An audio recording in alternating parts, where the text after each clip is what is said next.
Hello everyone, welcome to 360 classes. I am Narendra Kumar. अब तक हमने क्लास 12 की ज्योग्राफी की चैप्टर नंबर 2 तक जो है हमने कवर कर लिया है। आज हम लोग स्टार्ट करने जा रहे हैं चैप्टर नंबर 3, जो कि हमारा है जनसंख्या संगठन। तो आइए जानते हैं चैप्टर में सबसे पहले कि जनसंख्या संगठन आखिर है क्या। देखिए, जनसंख्या संगठन से हम लोग किसी भी व्यक्तियों के या समूहों में अंतर को पता करते हैं। ठीक है। अब किसी व्यक्ति या समूह में अंतर को कैसे पता करेंगे हम लोग। देखते क्या करते हैं हम लोग कि जनसंख्या संगठन के अंतर्गत हम लोग क्या क्या अध्ययन करते हैं। आयु का अध्ययन करेंगे, है ना, लिंग का अध्ययन करेंगे, साक्षरता का अध्ययन करेंगे, आवास का अध्ययन करेंगे, उसके स्थान का अध्ययन करेंगे, उसके व्यवसाय का अध्ययन करेंगे। ठीक है। इससे इससे हम किसी भी व्यक्तियों या समूह में आसानी से अंतर स्पष्ट कर सकते हैं। ठीक है। तो किस और ये देखिए, जनसंख्या संगठन जो है किसी भी देश के विकास के अगर पता करना है कि हमको कौन से देश में कितना विकास हो रहा है ना, एक देश के विकास को दूसरे देश के विकास से कंपैरिजन करना है, तो उसमें ये बहुत ही सहायक होगा। ठीक है। क्योंकि इसमें जो भी स्टडी कर रहे हैं हम लोग आयु का, लिंग का, साक्षरता का, ठीक है, इससे हम उसके विकास डेवलपमेंट को जान सकते हैं। और यदि हमें कोई भी पॉलिसी बनानी होती है ना, यदि हमें कोई भी योजनाएं बनानी होती है, तो हमें जनसंख्या संगठन जो है हमें बहुत ही हेल्प प्रदान करता है ना, बहुत ही हेल्पफुल होता है हमारे लिए। ठीक है। क्योंकि इसके अंदर हम हर कुछ जान जाते हैं कि महिलाओं की स्थिति जान जाते हैं। ठीक है। साक्षरता की स्थिति क्या है इसके बारे में पता लग जाता है ना। यहाँ पर कितना लिंग का भेदभाव कितना हो रहा है या कितना नहीं हो रहा है ये पता चल जाता है। व्यवसाय की स्थिति क्या है ये हमें इससे पता चल जाता है। ठीक है। तो जनसंख्या संगठन जो है हमारे लिए बहुत ही आवश्यक है हमारे देश के लिए। और हमें योजना बनाने में भी क्या करता है, ये बहुत ही ज़्यादा ये हेल्पफुल करता है ना। आइए अब देखते हैं आगे हम लोग इसके अंदर एक पहला पार्ट देखते हैं क्या है, वो हमारा है लिंग अनुपात। तो ये जानते हैं कि लिंग अनुपात क्या होता है। देखिए, लिंग अनुपात में देखते हैं हम लोग कि जनसंख्या में स्त्रियों और पुरुषों की संख्या के बीच के अनुपात को क्या बोलते हैं, लिंग अनुपात बोलते हैं। ठीक है। तो लिंग अनुपात क्या है समझ में आ गया बच्चों, कि जनसंख्या में स्त्रियों और पुरुषों की संख्या के बीच के अनुपात को। ठीक है। अब देखिए, ये जो परिभाषा मैंने दिया ना है, ये इंडिया में फॉलो नहीं होता है। ठीक है। इंडिया में क्या देखा जाता है, इंडिया में प्रति हजार पुरुषों पर कितनी स्त्रियां हैं वो देखा जाता है, जबकि अन्य देशों में जो है प्रति हजार स्त्रियों पर कितने पुरुष हैं वो देखा जाता है। ठीक है। तो लिंग अनुपात में हम लोग पता कर पाते हैं कि कितने स्त्री पर कितने पुरुष है या कितने पुरुष पर कितने स्त्री हैं। ठीक है। तो अन्य जगहों पे हम लोग कैसे जानते हैं, पुरुष जनसंख्या बाय स्त्री जनसंख्या इंटू 1000 द्वारा, मतलब कि प्रति हजार स्त्रियों पर कितने पुरुषों की संख्या है। अब भारत में इसका क्या है कि पुरुषों की जनसंख्या पर हम लोग देखते हैं कि स्त्री जनसंख्या कितनी है प्रति हजार में, है ना, कि प्रति हजार पुरुषों की संख्या पर कितनी स्त्रियां हैं। ठीक है। तो भारत में इसका लिंग अनुपात का फॉर्मूला क्या हुआ, स्त्रियों की जनसंख्या डिवाइडेड बाय पुरुषों की जनसंख्या इंटू 1000। ठीक है। अब देखिए, लिंग अनुपात द्वारा हम पता क्या चलेगा, लिंग अनुपात द्वारा हमें यह पता चलेगा कि किसी भी देश में स्त्रियों की स्थिति कैसी है। अब सिंपल देखिए कि कहीं पर अगर लिंग अनुपात कम है, लिंग अनुपात कम है यानी कि वहाँ पर प्रति हजार पुरुषों पर स्त्रियों की संख्या कम है। अब स्त्रियां की संख्या कम है तो यानी कि वहाँ पर क्या है, स्त्रियों की स्थिति जो है सही नहीं है ना। इस कारण से वहाँ वहाँ जनसंख्या क्या है, कम है। अब देखिए, कहीं पर अगर स्त्रियों की जनसंख्या अधिक होती है, ठीक है, तो इसका मतलब हम ये भी नहीं अनुमान लगा लें कि वहाँ पर क्या होगा, स्त्रियों की स्थिति ठीक होगी। ठीक है। हो सकता है कि वहाँ पर ऐसा हुआ हो कि पुरुष जो हैं, ठीक है, वो कमाने के लिए, रोजगार के लिए किसी अन्य जगह प्रवास कर गए हों। ठीक है। तो उस कारण से वहाँ पर जो है क्या पाई गई है, पाई गई हो, स्त्रियों की संख्या अधिक पाई गई हो। क्योंकि आपको पता ही है कि हम लोग जो भी सेंसस रिपोर्ट हमारा जो आता है वो हमारा प्राकृतिक विधि बेस्ड होता है ना। वहाँ पर हम लोग वास्तविक वृद्धि को नहीं देखते हैं, वहाँ पर हम लोग प्राकृतिक वृद्धि को देखते हैं। मतलब कि उसमें हम लोग ओनली जन्म दर और मृत्यु दर को काउंट करते हैं, प्रवास को काउंट नहीं करते हैं। ठीक है। तो इसका तो यानी कि यदि कहीं पर स्त्रियों की संख्या अगर अधिक है तो इसका मतलब ये नहीं होगा कि वहाँ पर स्त्रियों की स्थिति जो है सही होगी। हो सकता है कि पुरुष जो है रोजगार के लिए वहाँ से प्रवास कर गए हों। हाँ, और जहाँ पर स्त्रियों की जनसंख्या कम है वहाँ पर जो है उसकी स्थिति जो है दयनीय हो सकती है। ठीक है। आइए, तो अब पता करते, अब देखते हैं कि लिंग अनुपात में की कमी आने का कारण क्या है ना। कि देखिए, तो लिंग अनुपात में कमी आने का कारण मतलब कि यहाँ पर मेनली देख रहे हैं हम लोग कि कि प्रति 1000 पुरुषों में स्त्रियों की संख्या में कमी आने का कारण क्या है। तो इसका प्रमुख कारण क्या है? पहला कारण क्या है कि स्त्री भ्रूण हत्या। देखिए क्या होता है कि हमारे समाज में जो है ना, क्या माना जाता था कि स्त्रियों को बोझ माना जाता था, ठीक है। क्योंकि क्या होता है कि स्त्रियां जो है माना जाता है कि स्त्रियां क्या है, पराया धन है, इस विवाह के बाद जो है ये अपने पति के घर चली जाएगी, ठीक है, दहेज देना पड़ेगा, ठीक है, इनका लालन पोषण ये सब करना पड़ेगा, है ना। तो उनके वो वो लोग क्या मानते थे कि हम पर क्या है, बोझ है, जिस कारण से वो लोग क्या करते थे, इसकी जो है गर्भ में ही स्त्रियों की हत्या करा दी जाती थी, जिसको बोला गया इसको स्त्री भ्रूण हत्या के नाम से जाना जाता है, ठीक है। और अभी के समय में देखा जाए तो अभी के समय में स्त्री भ्रूण हत्या भारत में जो है कुछ हद तक नियंत्रित हो चुकी है, ठीक है, क्योंकि इसके लिए बहुत सारे कड़े प्रावधान लाए गए हैं, जिसके बाद ही हम इसे नियंत्रित कर पाए हैं। अभी भी कहीं कहीं स्त्री भ्रूण हत्या जारी है। और उसके बाद दूसरा है आपका स्त्री शिशु हत्या। देखिए स्त्री शिशु हत्या में क्या है कि स्त्री जन्म तो ले ली, है ना, एक बच्ची ने जन्म ले लिया, ठीक है, भ्रूण हत्या तो उसका नहीं हुआ, बच्ची ने जन्म ले लिया, लेकिन जन्म के बाद जो है उसे मार दिया जाता था, है ना। अगर पता चल गया कि पहले देखते होंगे पहले समाज में क्या था ना, कि अगर पता चल गया कि घर में लड़की पैदा हुई तो उसे बहुत ही बुरी दर्दनाक तरीके से उसकी हत्या कर दी जाती थी, ठीक है। क्योंकि हमारा देश जो है पुरुष प्रधान देश रहा है, ठीक है, और स्टार्टिंग से ही स्त्रियों को कम आंका गया है पुरुषों के सामने जो है, ठीक है। हमेशा लोगों की क्या रहती थी, पुत्र की लालसा होती थी, क्योंकि लोग समझते थे कि क्या, कि पुत्र जो हैं, ठीक है, वो वंश को आगे बढ़ाएंगे, है ना, वंश को आगे बढ़ाएंगे, हमारे बुढ़ापे का सहारा बनेंगे, ठीक है। तो इस कारण, और स्त्रियां जो क्या होगी, स्त्री जो है वो हम पे बोझ होगी, ठीक है। तो इस कारण से जो है कई लोग भ्रूण हत्या कर देते थे, कई लोग स्त्री शिशु की हत्या कर देते थे। या आप देखिएगा दहेज प्रथा, ठीक है, दहेज प्रथा के कारण जो है स्त्रियों के प्रति घरेलू हिंसा भी बहुत सारा मामला देखने को आया था, ठीक है। तो इसके कारण भी क्या होती है कि लिंग अनुपात में कमी आया, है ना। और सामाजिक आर्थिक स्त्रियों का अगर सामाजिक आर्थिक स्तर निम्न होने का भी एक क्या है, लिंग अनुपात में कमी आने का एक कारण भी है, ठीक है।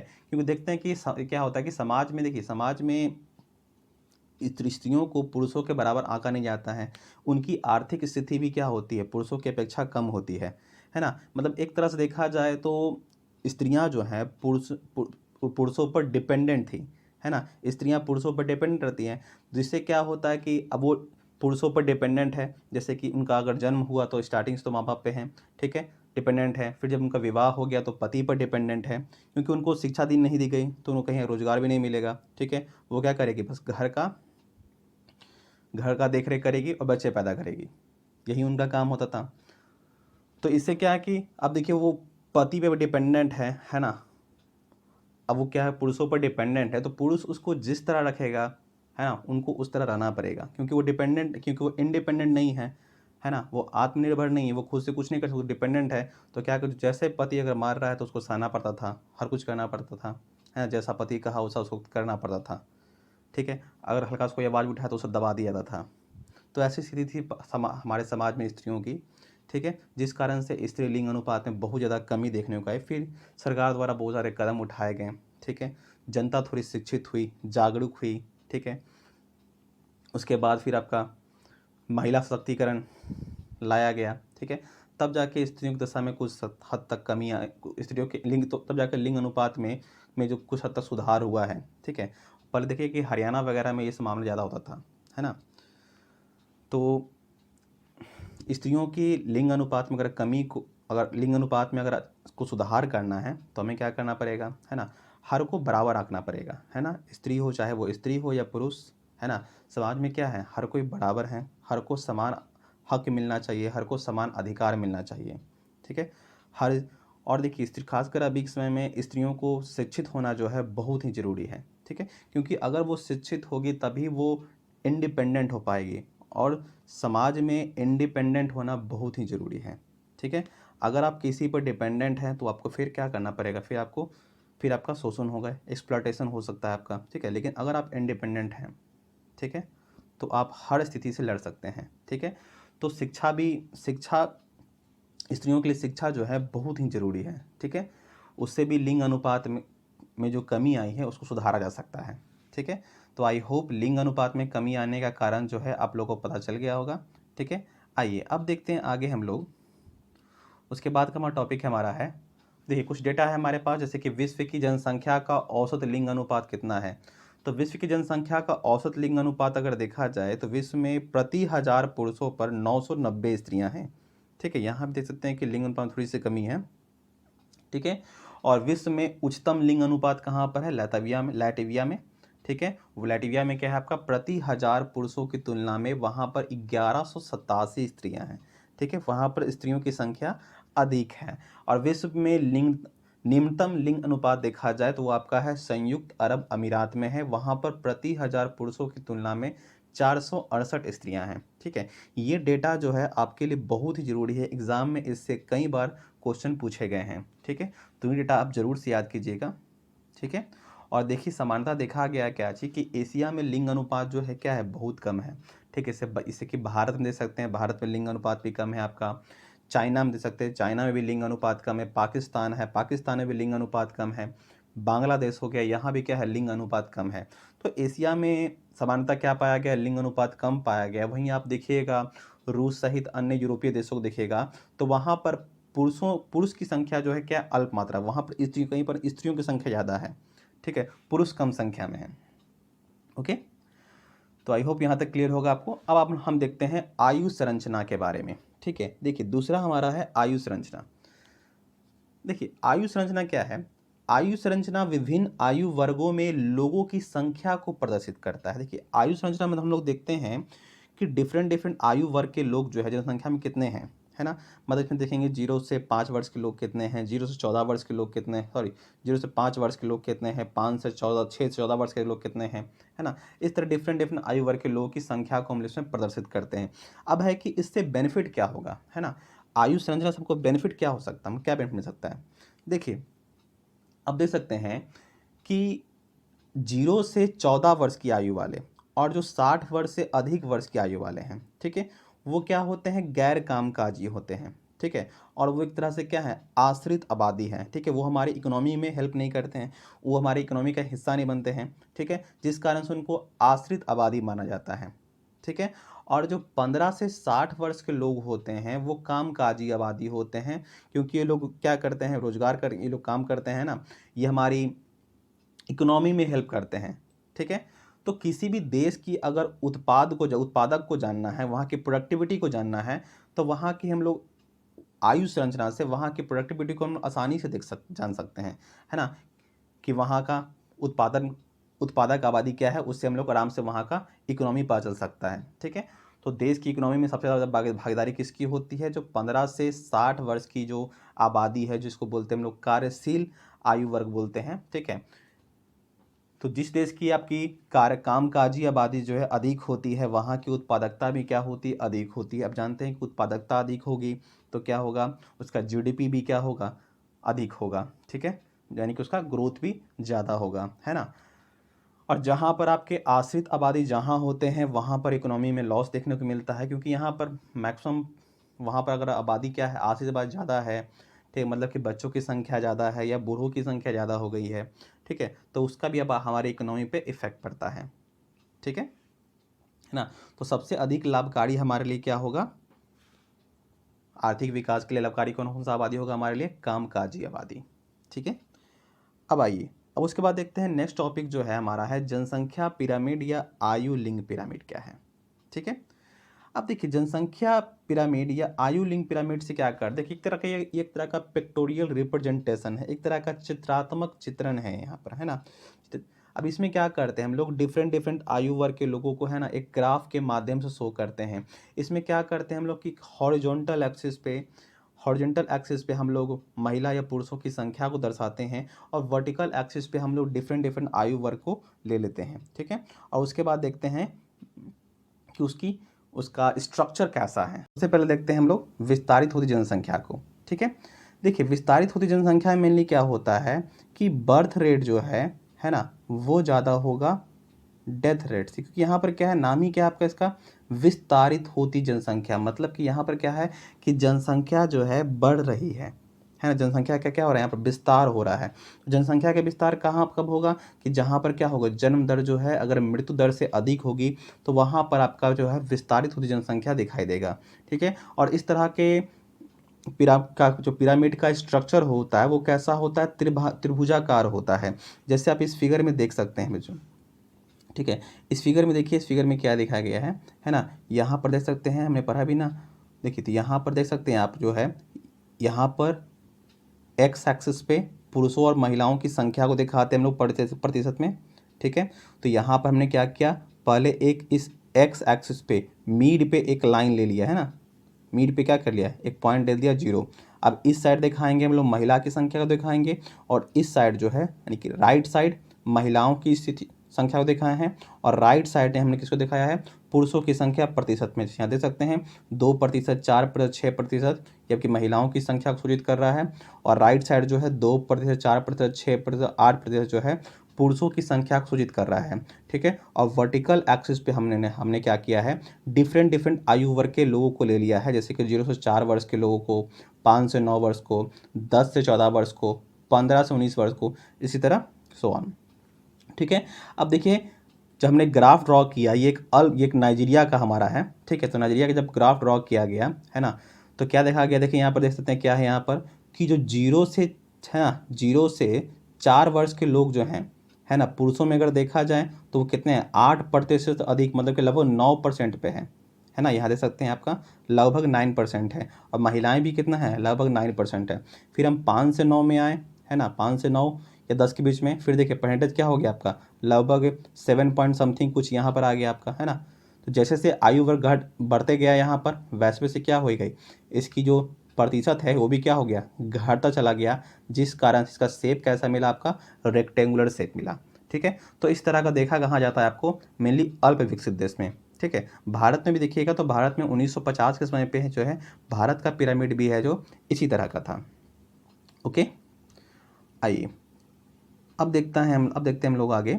ठीक है, नेक्स्ट हमारी है, देखिए नेक्स्ट है हमारा विस्तारित हुई जनसंख्या के बाद है स्थिर जनसंख्या। अब देखिए स्थिर जनसंख्या में क्या होता है कि बर्थ रेट और डेथ रेट लगभग समान होता है। ठीक है, बर्थ रेट और डेथ रेट लगभग समान होगा, जिसका परिणाम स्वरूप क्या होगा, आपका जनसंख्या जो है स्थिर होगी। जैसे यहाँ पर जो पिरामिड दिया गया है वो आपका ऑस्ट्रेलिया का दिया हुआ है। देखिए मैंने यहाँ भी क्या किया गया है, ये आपका ले लिया गया है एक्स एक्सिस, यहाँ पर आपका जो है महिलाओं और पुरुषों की संख्या दिखाया गया, ये आपका 0 हो गया, इस साइड महिलाओं का संख्या और इस साइड पुरुषों की संख्या को, इस साइड डिफरेंट आयु वर्ग के लोगों को। तो इस स्टेप में देखिएगा कि यहाँ पर क्या है, देखिए जन्म दर भी अधिक नहीं है और मृत्यु दर भी अधिक नहीं है। ठीक है, यहाँ पर क्या है कि जन्म दर और मृत्यु दर लगभग के समान, ऐसा नहीं कि दोनों इक्वल नहीं है। ठीक है, लगभग में समान में है। ठीक है, लगभग समान है। ठीक है, तो लगभग समान है, तो इस तरह में क्या होता है, आपका एक घंटे तरह का शेप मिलेगा, है ना, मतलब कि बेल शेप्ड का स्ट्रक्चर नजर आएगा। ठीक है, घंटे के आकार का। ठीक है, तो ये आपको कहाँ मिलेगा, मेनली आपको मिलेगा ये आपको इस ऑस्ट्रेलिया वगैरह में जो है इस तरह का जो है स्ट्रक्चर पाया गया है। ठीक है, अब आइए उसके बाद नेक्स्ट जो है आपका है वो आपका है ह्रासमान जनसंख्या। ह्रासमान जनसंख्या का मतलब है कि नाम से पता क्या, जनसंख्या यहाँ क्या हो रही है, घटेगी। तो ये जनसंख्या कब घटेगी बच्चों, आपको पता ही है, जनसंख्या कब घटेगी कि जब हमारा क्या हो जाएगा, डेथ रेट थोड़ा अधिक हो जाएगा, किससे, बर्थ रेट से, है ना। यदि मृत्यु दर जो है, यदि जन्म दर से क्या हो जाए, अधिक हो जाए, तो वहाँ पर क्या होगी, आपको ह्रासमान होती जनसंख्या नजर आएगी। मतलब वहाँ पर क्या होगी, जन्म दर जो है बहुत निम्न होगा। ठीक है, जन्म दर बहुत कम होगा। अब जन्म दर निम्न होने के कारण बहुत सारे कारण हो सकते हैं। हो सकता है कि वहाँ पुरुषों की संख्या में कमी हो, ठीक है ना, या फर्टिलिटी रेट वहाँ पर बहुत ज़्यादा कम हो, जिस कारण से वहाँ पर जनसंख्या आपको कम दिखाई दे नजर आएगी। जैसे जापान देख सकते हैं। ठीक है, जापान देखिए, जापान का जो है वो ह्रासमान होती जनसंख्या जापान का है। ठीक है, तो यहाँ देख सकते हैं आप, है ना, यहाँ भी देखिए इसका भी क्या है, देखिए यहाँ दिखाएंगे ना, जन्म दर जो है ग्राफ में देखिए आप, जन्म दर देखिए यहाँ पर कम है ना, जन्म दर जो है कम है, मृत्यु दर भी लगभग क्या है, कम ही है। ठीक है, तो इस तरह से जो है इस जनसंख्या जो है कैसी आपकी ह्रासमान होती जनसंख्या है। तो इस तरह की जनसंख्या में क्या होगा कि पॉपुलेशन ग्रोथ जो है या तो लगभग या तो 0 होगा या तो वो क्या होगा, निगेटिव होते जाएगा। ठीक है, तो ये हो गया आपका ह्रासमान जनसंख्या। ठीक है, और ये हो गया आपका स्थिर जनसंख्या और ये हो गया आपका विस्तारित होती जनसंख्या।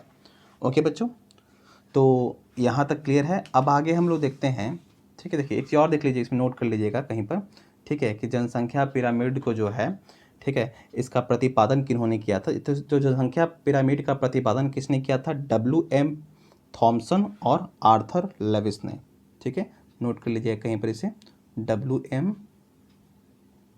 थॉमसन और आर्थर लेविस, ठीक है।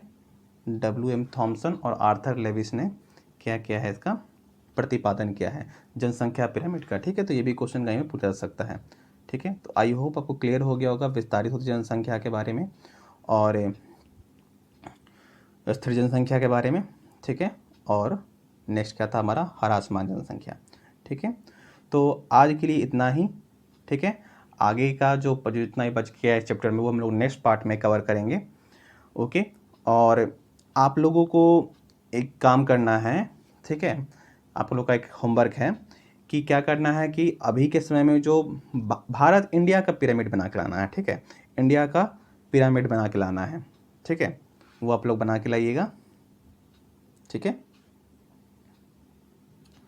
और दूसरा क्वेश्चन आपका ये है कि भारत में युवा वर्ग की स्थिति क्या है, ठीक है। ये भी आपको लिख के लाना है। अगर युवा वर्ग की स्थिति अगर दयनीय है, ठीक है, तो उसके कारण क्या क्या हैं, उसके लिए आप क्या क्या सुधार कर सकते हैं, ये सब भी लिख के ऐसे ये टॉपिक जो है हम लोग आगे पढ़ेंगे। सेकंड बुक में टॉपिक पढ़ना है हमें, ठीक है। तो वहाँ पर हम लोग पढ़ेंगे जब इंडिया के बारे में पढ़ेंगे तो, ठीक है।